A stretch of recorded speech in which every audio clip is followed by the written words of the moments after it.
Hello engineers, আমি তোদের জন্য নিয়ে চলে এসেছি একটা নতুন টপিক, যেটা হচ্ছে ডিসপ্লেসমেন্ট কারেন্ট। এর পরের ভিডিওতে মডিফাইড অ্যাম্পিয়ার্স নিয়ে আলোচনা করব। সেখানে ডিসপ্লেসমেন্ট কারেন্ট টার্মটা তোরা নতুন দেখবি। তো সেই কারণে এই ভিডিওতে আমি বলে দিচ্ছি যে কনসেপ্টটা কী। আমরা তো নর্মাল কারেন্ট শুনে এসেছি, যেটা কন্ডাকশন কারেন্ট। তো ডিসপ্লেসমেন্ট কারেন্ট বলতে কী বোঝাতে চাইছে সেটা আমরা দেখে নিই। এইটা একটা ব্যাটারি, এটা একটা সাপ্লাই দেওয়া আছে, এটা পজিটিভ নেগেটিভ, এখান থেকে কারেন্ট যাচ্ছে। এই যে কারেন্টটা, সেটা হচ্ছে কন্ডাকশন কারেন্ট। এবার এই যে একটা এখানে ক্যাপাসিটার আছে, এবার ক্যাপাসিটারের ভেতরে তো কিছুই নেই, কোনো ফিল্ডও নেই, কারেন্টও নেই। এবার ম্যাক্সওয়েল এইখানে একটা নিডল রেখেছিল।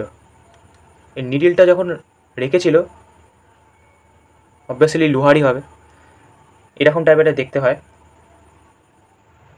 এটা যখন এখানে রেখেছিল, তখন শুরুর দিকে যখন সাপ্লাইটা অন করলো, তখন দেখলো যে হালকা মুভমেন্ট হচ্ছে, মানে হালকা নড় করছে, এরকম নড় করছে, মানে এরকম করছে। এবার এখানে তো কোনো ফিল্ডও নেই, কারেন্টও নেই, তাহলে কেন হচ্ছে? এটা যখন মেটালের, মানে এটা তো লোহার, এবার একমাত্র ম্যাগনেট থাকলে তবে এটা মুভমেন্ট হবে। এদিকে ম্যাগনেট থাকলে এদিকে বেঁকে যাবে, এদিকে ম্যাগনেট থাকলে এদিকে, মানে এদিকে ম্যাগনেট থাকলে এদিকে বেঁকে যাবে, আর এদিকে ম্যাগনেট থাকলে এদিকে বেঁকে যাবে। এদিকে ম্যাগনেট থাকলে এদিকে বেঁকবে, ওদিকে ম্যাগনেট থাকলে ওদিকে বেঁকবে। কিন্তু এখানে তো কোনো ম্যাগনেটও নেই, মানে ম্যাগনেটিক ফিল্ডও নেই, তাহলে ও এরকমভাবে মুভমেন্ট হচ্ছে কেন হালকা হালকা? কারেন্ট নেই, ম্যাগনেটিক ফিল্ড নেই, কারণ এই দুটো জিনিসই একমাত্র ম্যাগনেট তৈরি করতে পারে। ম্যাগনেটিক ফিল্ড ম্যাগনেট তৈরি করতে পারে, কারেন্ট ম্যাগনেট তৈরি করতে পারে। আর ম্যাগনেটের জন্যই এইদিকে ম্যাগনেট থাকলে এদিকে মুভমেন্ট হবে, ওইদিকে ম্যাগনেট থাকলে ওইদিকে মুভমেন্ট হবে। এবার যারা তৈরি করতে পারে ম্যাগনেটিক ফিল্ড আর কারেন্ট, তারা তো এখানে কোনোটাই নেই, তাহলে হচ্ছে কেন? এবার হচ্ছে এখানে যে সাপ্লাইটা যাচ্ছে, এখানে চার্জ ডেভেলপ করে ক্যাপাসিটারের প্লেটের ওপর। এখানে প্লাস ডেভেলপ করছে, এখানে মাইনাস ডেভেলপ করছে। এবার সবে চার্জ ডেভেলপ শুরু হয়েছে, মানে ক্যাপাসিটার সবে চার্জ হচ্ছে, সবে শুরু হয়েছে। তাহলে এবার প্লাস মাইনাস আছে, মানে একটা ইলেকট্রিক ফিল্ড কাজ করছে এদিক থেকে এদিকে। তো ইলেকট্রিক ফিল্ড যখন এদিক থেকে এদিকে কাজ করছে, ইলেকট্রিক ফিল্ড সবে তৈরি হওয়া শুরু হয়েছে। এবার যখন আরও চার্জ হচ্ছে ক্যাপাসিটারটা, তখন চার্জও বাড়ছে, plus minus plus minus plus minus, মানে ইলেকট্রিক ফিল্ডও বাড়ছে। তার মানে কি হচ্ছে, টাইমের সাথে সাথে ইলেকট্রিক ফিল্ডের ভ্যালু চেঞ্জ হচ্ছে, মানে টাইম ভ্যারিং একটা ইলেকট্রিক ফিল্ড তৈরি হচ্ছে। এবার টাইম ভ্যারিং ইলেকট্রিক ফিল্ড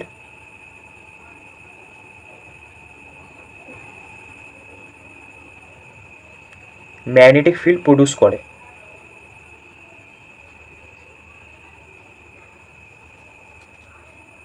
এবার টাইম ভ্যারিং ইলেকট্রিক ফিল্ড যদি ম্যাগনেটিক ফিল্ড প্রডিউস করে, সেই কারণে কী হচ্ছে, আমার যে কারণে ম্যাগনেট তৈরি হয়, কারেন্ট আর ম্যাগনেটিক ফিল্ড, ওর মধ্যে ম্যাগনেটিক ফিল্ডটা তৈরি হয়ে গেল।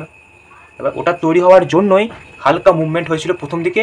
যত ইলেকট্রিক ফিল্ড টাইমের সাথে সাথে ভ্যারি করছিল, তত, মানে টাইমের সাথে ভ্যারি করা মানে ক্রমশ আর কি স্ট্রেন বাড়ছিল, ইলেকট্রিক ফিল্ডের অ্যাম্পলিটিউড বাড়ছিল, তত এর মুভমেন্টটা আরও বাড়ছিল। মানে যেটা যেটা এরকম অল্প অল্প করছিল, সেটা বেশি বেশি করতে লাগলো। মানে যেটা এরকম অল্প অল্প করছিল, এরকম সেটা এরকম বেশি বেশি হতে থাকলো, কারণ ইলেকট্রিক ফিল্ডে স্ট্রেন বাড়ছিল, টাইমের সাথে ভ্যারি করছিল। এটা যত চার্জ হচ্ছিল, তত ইলেকট্রিক ফিল্ড বাড়ছিল, তত টাইমের সাথে ভ্যারি করছিল, তত ইলেকট্রিক ফিল্ডের স্ট্রেন বাড়ছিল। এবার time varying electric field magnetic field produce করে, সেই কারণে একটা ম্যাগনেট তৈরি হচ্ছিল। তার জন্য এটা হালকা মুভমেন্ট হওয়া থেকে শুরু করে বেশি রকম মুভমেন্ট হচ্ছিল, নিয়ে এবার যখন স্ট্যাটিক হয়ে গেল, আর যখন বাড়লো না, কারণ ক্যাপাসিটারের প্লেটের ওপর তো চার্জ ফিক্সড হয়ে যাবে একটা টাইমে, তখন আর ইলেকট্রিক ফিল্ড চেঞ্জ হবে না, টাইমের সাথে ভ্যারি করবে না, স্ট্যাটিক হয়ে যাবে, তখন এটা আবার থেমে যাবে। কারণ টাইম ভ্যারিংই একমাত্র ম্যাগনেটিক ফিল্ড তৈরি করতে পারে। যখন আর ভ্যারি করছে না, ফিক্সড হয়ে গেছে, তখন এইটাও ফিক্সড হয়ে যাবে, এদিকেও মুভমেন্ট হবে না, এইদিকেও মুভমেন্ট হবে না। সেই কারণে কি হলো, এখানে কোনো কারেন্টও নেই, ম্যাগনেটিক ফিল্ড নেই, কিন্তু এই কন্ডাকশান কারেন্টের জন্য এটা চার্জ হলো, তার জন্য একটা ইলেকট্রিক ফিল্ড তৈরি হলো, সেটা টাইমের সাথে ভ্যারি করছিল, যত কারেন্ট বাড়ছিল সেই কারণে একটা ম্যাগনেটিক ফিল্ড তৈরি হলো, তার জন্য একটা মুভমেন্ট হলো। সেই কারণে এইটা হচ্ছে ইনভিজিবল কারেন্ট, মানে এর ভেতরে কোনো কারেন্ট বা কোনো ম্যাগনেটিক ফিল্ড কিছুই দেখা যাচ্ছে না, একটা ডেভেলপ হচ্ছে। এখান থেকে যেমন ওয়্যারের ভেতর থেকে কারেন্ট যাবে, এখানে যদি একটা অ্যামিটার রাখি সেটা বুঝতে পারবো, কিন্তু এইখানে এটা ভিজিবল নয়, সেটা তো আমরা দেখিয়ে নিলাম। এইটাই হচ্ছে এখানে জিনিসটা হচ্ছে ডিসপ্লেসমেন্ট কারেন্টের খেলা। এই জন্য এই কারেন্টটার নাম ম্যাক্সওয়েল ডিসপ্লেসমেন্ট কারেন্ট দিয়েছে, যার জন্য ম্যাগনেটিক ফিল্ডটা তৈরি হলো। এটা কোনো ফিজিক্যাল কারেন্ট নয়। এইটা যেমন ফিজিক্যাল কারেন্ট, এখানে অ্যামিটার লাগলে বুঝতে পারবি এটা কোনো ফিজিক্যাল কারেন্ট নয়, তৈরি হচ্ছে এভাবে। আস্তে আস্তে চার্জ হচ্ছে প্লেটগুলো, ইলেকট্রিক ফিল্ড তৈরি হচ্ছে, যত বেশি চার্জ হচ্ছে বেশি বেশি ইলেকট্রিক ফিল্ড তৈরি হচ্ছে, টাইমের সাথে ভ্যারি করছে, time vary electric field magnetic field তৈরি করে, ম্যাগনেটিক ফিল্ড তৈরি করছে, সেই জন্য এটা মুভমেন্ট করছে। আর এটা একমাত্র ম্যাগনেটিক মুভমেন্ট করাতে পারে। তো এই জন্য এর ভেতরে যে একটা কারেন্ট তৈরি হচ্ছে, সেই কারণে এটাকে বলে ডিসপ্লেসমেন্ট কারেন্ট।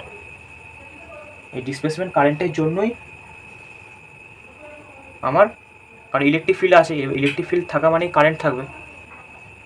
সেই কারণে এই রিজিয়নের যে কারেন্টটা, যার জন্য ম্যাগনেটিক ফিল্ড তৈরি হলো, যার কোনো ফিজিক্যাল কারেন্ট নয় এটা, সেই কারণে এই রিজিয়নের যে কারেন্টটা সেটা হচ্ছে ডিসপ্লেসমেন্ট কারেন্ট।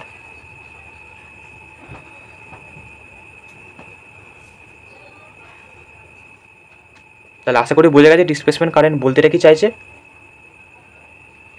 এটা কারেন্ট বাড়ছে, ক্যাপাসিটর প্লেটটা আস্তে আস্তে চার্জ হচ্ছে, ইলেকট্রিক ফিল্ডের নাম্বার বাড়ছে, স্ট্রেংথ বাড়ছে, time varying electric field magnetic field তৈরি করে,